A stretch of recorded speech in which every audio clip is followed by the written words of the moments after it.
당신 딸이잖아. 강소연이 병원 침대에서 폭로한 건 누구도 예상치 못한 진실이었습니다. 천수와 소연의 딸 영주는 사실 독고탁의 딸이었습니다. 오빠, 영주가 굶어 죽게 생겼어. 당신 딸이란 말이야. 우리 딸이라고. 강소연은 병원 침대에서 벌떡 일어나듯 상체를 일으키며 독고탁에게 소리쳤습니다. 그녀의 눈동자에는 분노와 절망이 뒤섞여 있었고 마른 손은 그의 팔을 움켜쥐며 떨고 있었습니다. 강소연의 목소리에는 지금까지 억눌러왔던 수많은 감정이 한꺼번에 터져나오는 듯한 절박함이 담겨 있었습니다. 독고탁은 순간 당황한 표정으로 병실 문을 힐끔 바라보며 다급하게 속삭였습니다. 누가 들으면 어쩌려고 그래. 그의 목소리에는 두려움이 섞여 있었습니다. 지금까지 자신이 쌓아온 모든 것이 한순간에 무너질 수 있다는 공포감이 그의 등골을 서늘하게 만들었습니다. 하지만 강소연은 멈추지 않았습니다. 그동안 억눌러온 감정이 한꺼번에 터진 듯 말을 쏟아내기 시작했습니다. 그녀는 현재 술독가가 사람들에게 완전히 찍혀 쫓겨날 위기에 처했다고 말했습니다.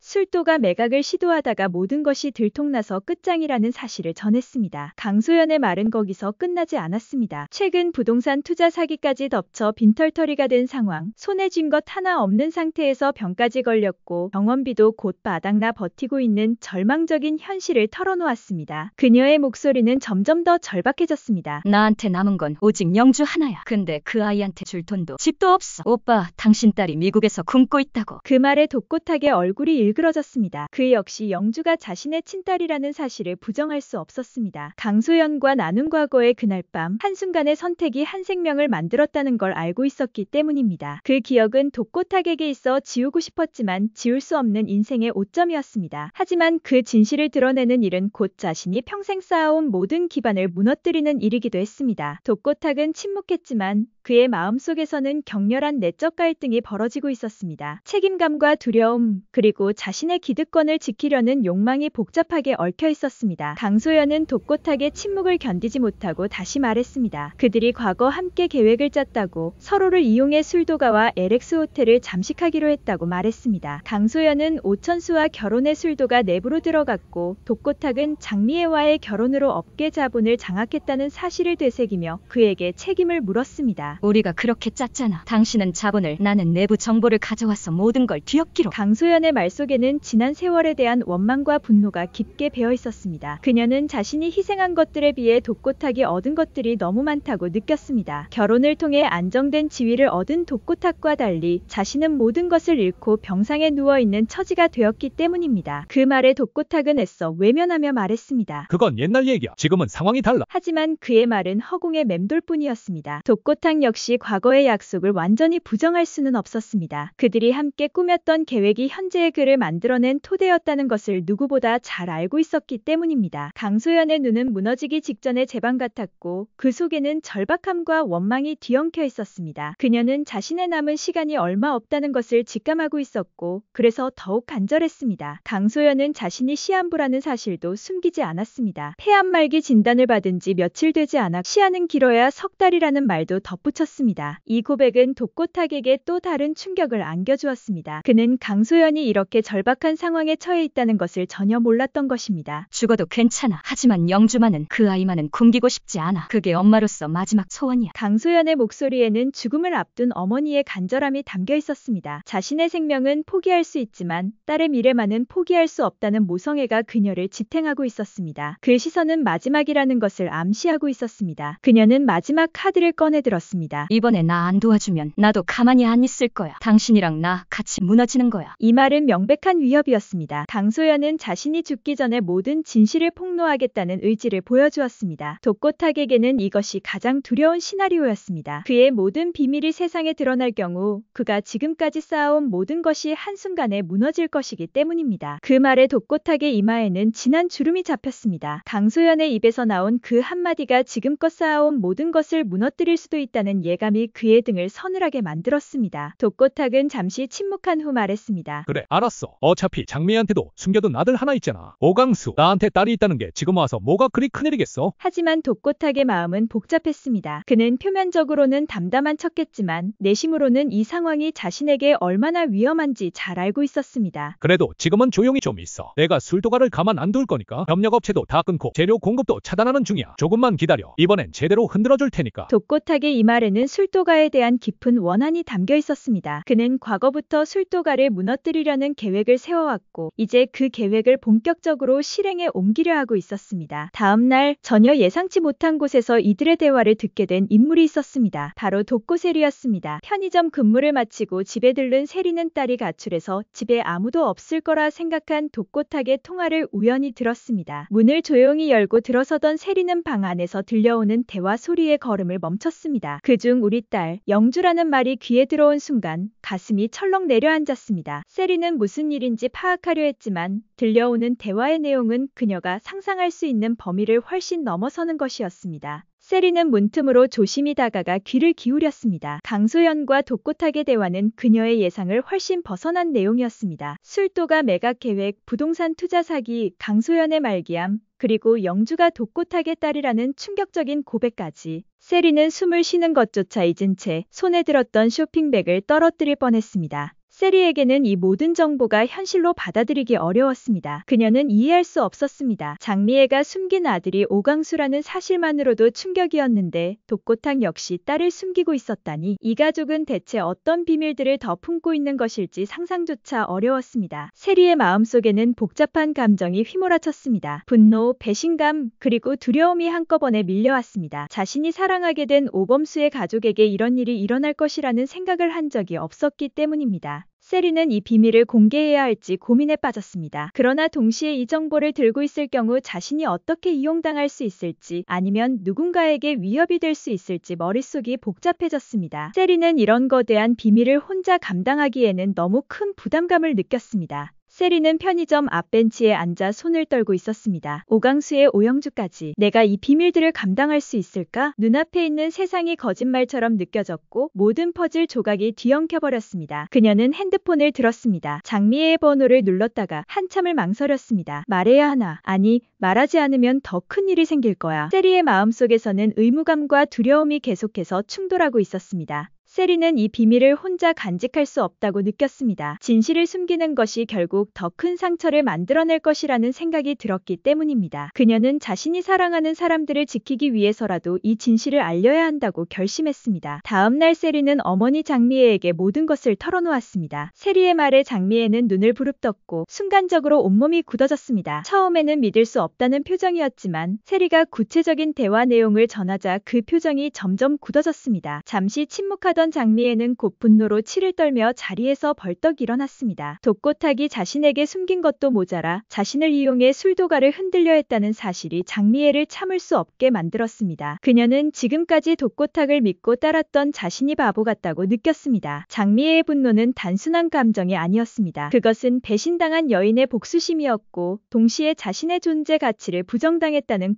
굴욕감이었습니다. 그녀는 독고탁이 자신을 단순한 도구로 여겼다는 사실에 더욱 분노했습니다. 장미애는 서재 깊은 곳에서 오래된 금고를 열었습니다. 금고 속에는 과거 자신이 술도가의 회계 담당으로 일하던 시절부터 모아온 문서들이 들어있었습니다. 그녀는 독고탁과 신라주조의 회계 내역, 탈세 내역, 비자금 흐름, 허위 거래 서류 복사본까지 오랜 시간 준비해온 비리 장부를 꺼내들었습니다. 이 문서들은 장미애가 만일의 사태를 대비해 비밀리에 수집해온 것들이었습니다. 그녀는 언젠가 이런 날이 올 것을 예감하고 있었고 그래서 미리 준비해두었던 것입니다. 이걸 꺼내는 순간 나도 함께 불탈 수 있어. 하지만 당하고만 살 순 없어. 장미애의 눈빛에는 차가운 복수심이 타오르고 있었습니다. 장미애는 그것들을 하나하나 정리해 봉투에 담았습니다. 그리고 며칠 후 장미애는 그 봉투를 오천수에게 직접 건넸습니다. 장미애는 말했습니다. 이 안에 있는 거 다 읽어봐요. 그애 영주 당신 딸 아니에요. 오천수는 봉투를 받아들며 눈빛이 흔들렸습니다. 그의 손은 보이지 않게 떨리고 있었습니다. 그는 그 자리에서 봉투를 열 수 없었습니다. 장미애의 말투에서 느껴지는 확신, 그 말이 사실일지도 모른다는 불안감이 머릿속을 뒤흔들고 있었기 때문입니다. 오천수에게 이 소식은 마치 하늘이 무너지는 것과 같았습니다. 그는 영주를 자신의 친딸이라고 믿으며 지금까지 살아왔습니다. 강소연의 모든 만행을 참아온 것도 술도가를 위험에 빠뜨리면서까지 그녀를 보호해온 것도 모두 영주 때문이었습니다. 오천수는 병원 근처 조용한 공원으로 자리를 옮겼습니다. 봉투를 열어 장미애가 건넨 장부들을 하나하나 들여다보며 그의 눈은 점점 깊은 절망으로 가라앉았습니다. 장부 안에는 독고탁의 음모뿐 아니라 강소연의 거짓과 조작까지 모두 드러나 있었습니다. 오천수는 영주가 자신의 딸이 아니라는 충격적인 진실 앞에서 숨이 막힐 듯한 고통을 느꼈습니다. 지금까지 자신이 지켜야 할 존재라고 믿었던 영주. 그녀를 위해 강소연의 만행을 참아주고 스스로를 희생해온 시간이 송두리째 무너지는 느낌이었습니다. 오천수는 자신의 가슴을 주먹으로 세게 내리쳤습니다. 이 세상에 무엇을 믿고 살아가야 할지 알 수 없다는 좌절감이 몰려왔습니다. 그의 인생이 거대한 거짓말 위에 세워져 있었다는 사실을 받아들이기 어려웠습니다. 그는 이어진 장부 내역 속에서 강소연이 독고탁과 수년 전부터 공모해왔다는 증거를 찾아냈습니다. 그녀가 술도가를 무너뜨리기 위해 일부러 자신과 결혼했다는 사실은 오천수에게 인간으로서의 모든 존엄을 짓밟는 일이었습니다. 배신감, 수치심, 분노가 한꺼번에 덮쳐왔습니다. 하지만 오천수는 그 감정을 곱씹을 겨를이 없었습니다. 그의 손에 들린 이 장부는 단순한 고발의 도구가 아니었습니다. 이 문서는 독고탁과 강소연 두 사람의 실체를 밝힐 수 있는 유일한 증거였으며 술도가를 지킬 수 있는 마지막 희망이기도 했습니다. 오천수는 결심했습니다. 더 이상 누구에게도 속지 않겠다고, 이 장부를 근거로 법적 절차를 밟겠다고 마음먹었습니다. 그의 마음속에는 복수심이 타오르고 있었습니다. 자신을 속이고 이용한 모든 사람들에게 대가를 치르게 하겠다는 의지가 그를 지탱하고 있었습니다. 그는 장미애가 준 비리 장부 사본을 챙겨 변호사를 만났고 모든 자료를 정리한 뒤 검찰에 정식 고발장을 접수했습니다. 고발장을 접수하는 순간 오천수는 지금까지와는 다른 사람이 된 것 같은 느낌을 받았습니다. 더 이상 당하고만 살지 않겠다는 각오가 그의 표정을 굳게 만들었습니다. 고발장이 접수되자마자 검찰은 신속하게 움직였습니다. 독고탁이 대표로 있는 신라주조와 그의 개인 계좌에 대한 전방위적인 압수수색이 시작되었고 동시에 언론에도 단독 보도로 해당 사건이 터지기 시작했습니다. 보도는 순식간에 퍼져나갔고 독고탁은 단 하루 만에 대한민국 주류업계의 부패 거두로 낙인 찍혔습니다. 기자들은 그의 회사 앞에서 밤낮없이 진을 쳤고 거래처들은 일제히 납품을 중단했으며 수년간 신뢰로 유지되던 수출 계약도 줄줄이 파기되었습니다. 무엇보다 그의 비밀 계좌에서 돈 세탁 흔적까지 포착되면서 사태는 일파만파 번졌습니다. 독고탁이 지금까지 쌓아온 모든 것이 하루아침에 무너지기 시작했습니다. 그는 자신의 탐욕이 결국 파멸을 가져왔다는 것을 뒤늦게 깨달았지만 이미 모든 것이 늦었습니다. 강소연 역시 자유롭지 않았습니다. 검찰은 장부 속 그녀의 이름과 계좌 내역 그리고 독고탁과의 연관성을 파악한 뒤 바로 소환장을 발부했습니다. 병실에서 대기 중이던 그녀는 병원 복도에서 검찰 수사관과 마주쳤고 예기치 않게 체포되어 병원 침대가 아닌 검찰청으로 향하게 되었습니다. 체포 직전 그녀의 얼굴에는 놀라움과 분노 그리고 깊은 패배감이 어른거렸습니다. 강소연은 자신의 계획이 이렇게 무너질 줄은 예상하지 못했습니다. 그녀는 마지막까지도 독고탁이 자신을 구해줄 것이라고 믿었지만 현실은 그렇지 않았습니다. 한편 미국에 있던 영주는 엄마와의 연락이 완전히 끊긴 지 한 달이 지나자 불안에 떨기 시작했습니다. 엄마에게 전화를 해도 받지 않고 메일도 반송되던 어느 날 한국 뉴스에서 강소연과 독고탁의 이름이 실시간 검색어 1위를 차지한 걸 본 순간 그녀는 심장이 멎는 듯한 충격을 받았습니다. 영주는 컴퓨터 화면을 보며 믿을 수 없다는 표정을 지었습니다. 자신의 어머니가 사기와 탈세 혐의로 구속되었다는 뉴스, 그리고 독고탁과의 불륜 관계까지 폭로된 기사들을 보며 그녀는 현실감을 잃었습니다. 영주는 바로 비행기 티켓을 예매했고 며칠 뒤 인천공항에 도착했습니다. 공항에서 내리자마자 포털 뉴스 헤드라인은 여전히 강소연의 체포와 독고탁의 비리로 가득 차 있었고 그녀는 그제서야 자신이 알지 못했던 진실에 대해 마주할 준비를 해야 했습니다. 영주의 마음속에는 혼란과 분노, 그리고 배신감이 뒤섞여 있었습니다. 지금까지 자신이 믿어왔던 모든 것이 거짓이었다는 사실을 받아들이기 어려웠습니다. 가장 먼저 그녀가 찾아간 곳은 오천수의 집이었습니다. 과거의 아빠에게 이 모든 진실을 확인하고 싶었던 것입니다. 하지만 오천수는 아무 말 없이 장미애가 건넸던 장부사본 한 부를 건넸고 그 속에서 그녀는 자신이 그토록 사랑하고 믿었던 엄마가 아빠를 속이고 심지어 자신조차도 도구로 사용했음을 알게 되었습니다. 영주의 눈가에서 눈물이 흘렀습니다. 이 눈물은 단순한 슬픔이 아니라 존재의 뿌리가 흔들리는 충격과 허탈함, 그리고 다시는 과거로 돌아갈 수 없다는 상실감이 복합적으로 뒤엉킨 감정이었습니다. 그녀는 떨리는 목소리로 말했습니다. 그럼 난 누구예요? 그 순간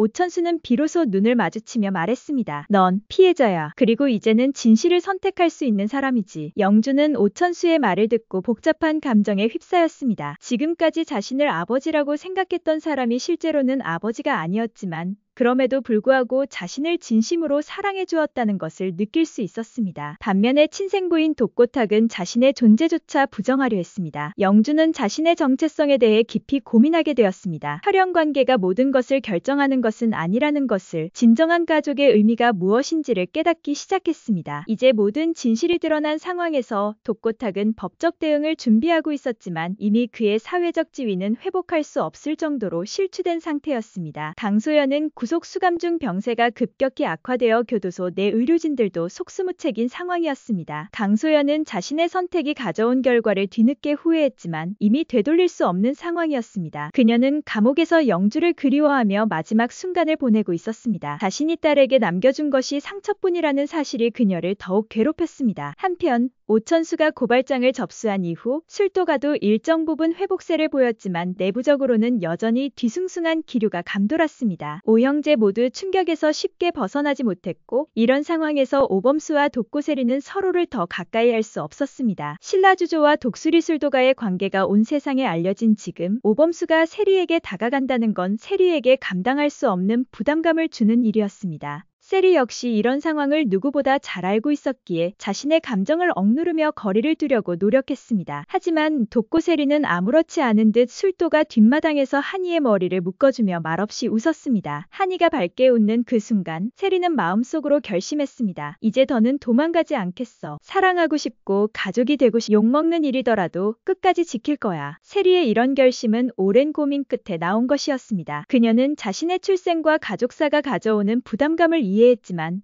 그것이 자신의 인생을 결정짓게 하고 싶지 않았습니다. 진정한 사랑과 가족의 의미를 찾고 싶었습니다. 그리고 그날 밤 세리는 마광숙과 오홍수 그리고 고자동에 앉아있는 거실로 조용히 들어왔습니다. 그녀는 평소와는 다르게 단정한 복장을 입고 있었습니다. 저 오늘 드릴 말씀이 있어요. 모두가 그녀를 바라봤고 세리는 조심스럽게 말을 이었습니다.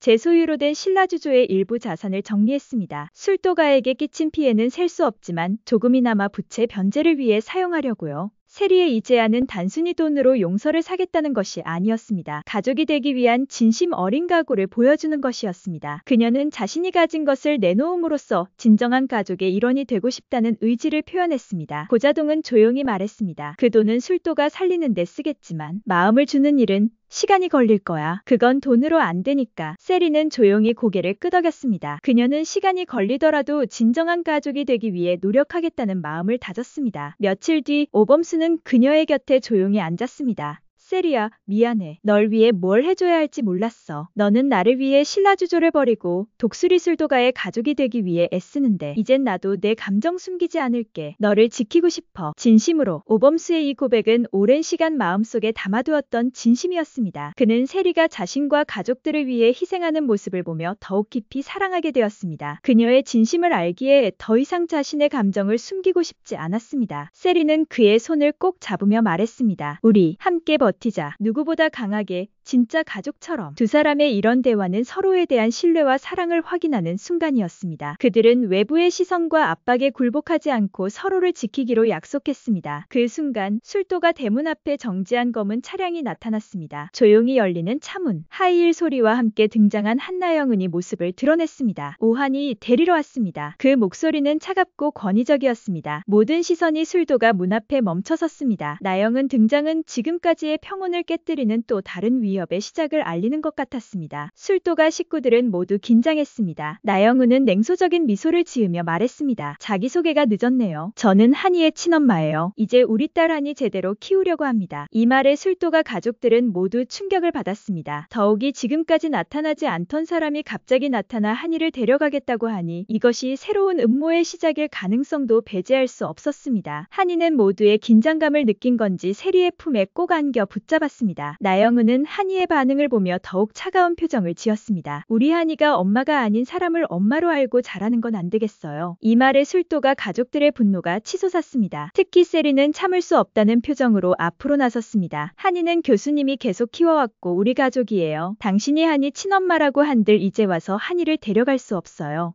세리의 단호한 말에 그 여인은 비웃음을 터뜨렸습니다. 가족이라고 법적으로 아무런 관계도 없으면서 난 한이의 친엄마고 법적 보호자가 될 자격이 있어. 이 대화를 듣고 있던 오범수는 불안한 예감이 들었습니다. 지금까지 겪어온 모든 일들을 생각해보면 나영은이 한이를 뺏기로 제대로 맘을 먹은 것 같았기 때문입니다. 한이와 관련된 법적 서류를 모두 가지고 있습니다. 내일 법원에 양육권 신청을 할 예정이에요. 나영은의 말에 술도가 가족들은 절망감을 느꼈습니다. 법적으로 대응할 방법이 마땅치 않다는 것을 알고 있었기 때문입니다. 세리는 이 상황을 보며 또 다른 시련이 시작되었다는 것을 직감했습니다. 지금까지의 어려움을 겨우 넘겨왔는데 이제 또 새로운 문제가 생긴 것입니다. 오범수는 세리의 손을 꽉 잡으며 말했습니다. 우리가 함께 이겨내자. 한이도 우리 가족도 모두 지킬 거야. 하지만 그들 앞에 놓인 현실은 결코 만만하지 않았습니다. 법적 대응, 새로운 적의 등장, 그리고 가족을 지키기 위한 또 다른 싸움이 시작되려 하고 있었습니다. 나영은은 마지막으로 차가운 시선으로 술도가를 둘러보며 말했습니다. 내일 다시 올게요. 그때까지 한이를 준비시켜두세요. 검은 차가 떠나간 후 술도가에는 무거운 침묵이 흘렀습니다. 술도가 가족들은 이 새로운 위기를 어떻게 극복할 수 있을까요? 한이의 운명은 어떻게 될 것이며 세리와 범수의 사랑은 이 모든 시련을 이겨낼 수 있을까요? 다음 이야기가 궁금하시다면 구독과 좋아요 부탁드려요. 드라마 제작에 큰 힘이 됩니다. 감사합니다.